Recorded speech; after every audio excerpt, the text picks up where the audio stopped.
All right, folks, we are back. It is the Sports Trader Podcast. My name is John Todora. For those of you that have been listening out there, thank you very much. I always like to wrap up the show by answering some questions from you guys out there. If you'd like to send me questions, you could do so simply by signing up for our newsletter, which is available at sportstradingsystems.com. You can go over at the bottom of the page. There's an area where you can sign up for the newsletter. The newsletter gives you access to an email where you can send me any of your questions, and I will try to answer the questions that I deem to be the coolest questions. Actually, I don't even do it. One of the guys who works with us, with the guy who helps me produce the show, picks out some cool questions, and I try to answer them the best that I can. Now, we're going to do that right now. I'm going to wrap up a couple things. So our first question comes from Todd, and Todd says, what is sports trading? Todd, it's an odd question if you've been following on the newsletter, but in simplest terms, I guess I would just say that I trade sports the same way you trade stocks. For those of you that are traded like Forex or, really just any stock, if you're going to invest in anything, actually, I would say, which I was an avid investor before, and I've owned several multi-million-dollar businesses, and I just throw that number out there to give it some validity, but I always did a lot of research in anything that I did. To me, it was all about people and numbers, in most businesses. So you have to understand your people, you have to understand the people that you're working with, and you have to understand your own numbers. There's so many people that run businesses or invest in stocks that don't understand the numbers that they're dealing with. So the analytics are so important. What I do is I take the analytics, not just from today and not just for what I think will be tomorrow, but I take them from yesterday, and not just from yesterday, but from 10 years back. I'd use historical, back-tested, analytical data, and I actually don't develop. I find patterns. I don't develop anything. If you look hard enough in anything that you do, you will find a pattern that you can invest in. And if you understand what the pattern is saying to you, if you understand the language that's being spoken to you, you will be able to use the pattern that you find in order to make money. And I do that with sports trading, where you may be at home betting for let's just say, like I always tell people, I'm a Steeler fan. So let's just say you like the Steelers. You may want to bet on the Steelers. You may think the Steelers are the play this week. Well, I don't really care. I mean, I care about the Steelers winning, and that is obviously something that I care about, but I don't bet on the Steelers. I invest in whatever the pattern tells me, and that's how it works. And that's how I've made the money that I do. I mean, I'm proud to say that I used to be a 1%er. I lost a lot of the money that I had. I was a 1%er again. I lost the money I had again, and then I made myself, and through doing this, I made myself into a 1%er again. And I'm proud to say that I do that. And that's why I do the podcast, because I like to teach people what I do, how I do it. And I also love to talk sports. So that's why we started doing this.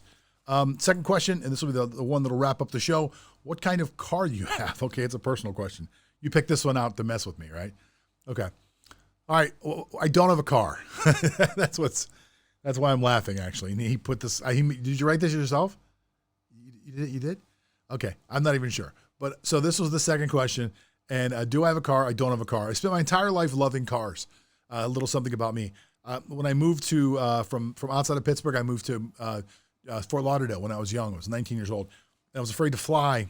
And I always tell the story that I went down via train, and on the travel, on the way down to get where I was going, I made a list of things that I wanted. And one of the things that I wanted was a centerfold wife, which I did actually get that after a while, which is another story for another day.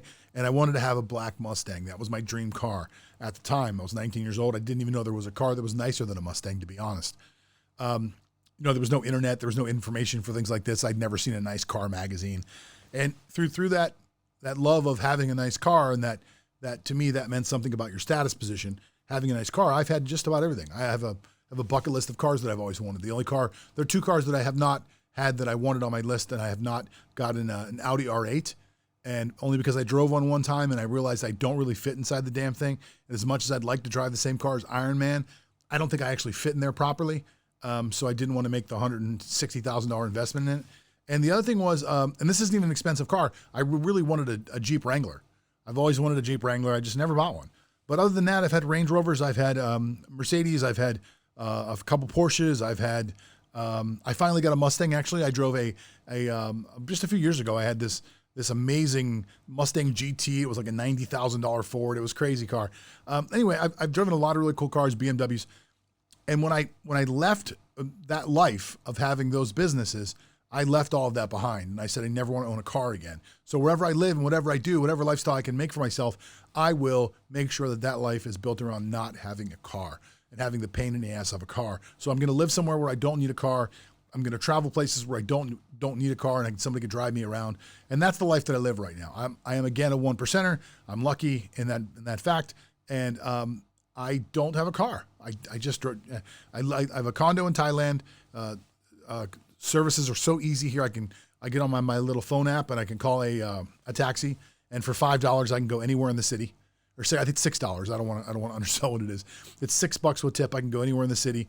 I never need a car for anything. I could do everything this way. So I don't actually have a car. It's a great question. I think you gave me the question just so I could have to explain myself to people. But that's pretty much it.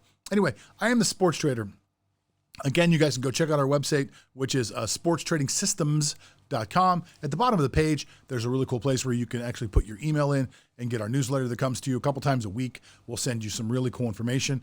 Also, if you keep in mind that that while we do give you that information, we have a lot of other cool stuff that we actually have going on there too. If you go to the website and go check on the top part, which says it says Scoremetrics Lab. You can go inside the lab and there's tons and tons of great articles and content that teaches you what we do. It has some failed systems that we built in there so you can see how we build our systems and that those systems didn't work, but we still share them with you.